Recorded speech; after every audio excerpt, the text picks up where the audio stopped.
Seperti inilah kondisi gedung Sekolah Dasar Negeri Desa Pasenan, Kecamatan STL Ulu Terawas, Kabupaten Musirawas setelah terendam banjir.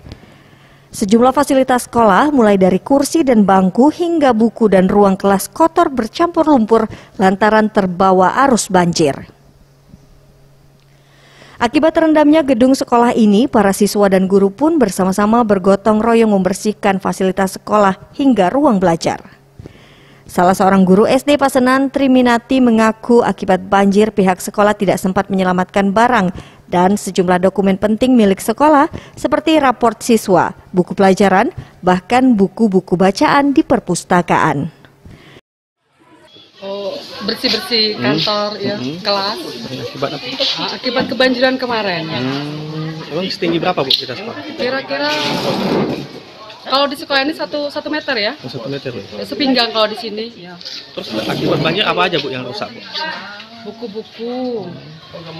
Terus ATK. ATK, Bu, ya? ATK, iya. Itu aja, Bu. Ya kayak gini, meja-meja sama kursi kotor semua. Kelas. Oh, bersih-bersih kelas ya? Dari pagi ya, Dek, ya? Ya.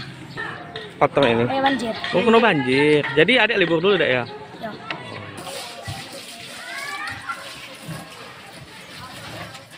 Tim Liputan Sriwijaya TV.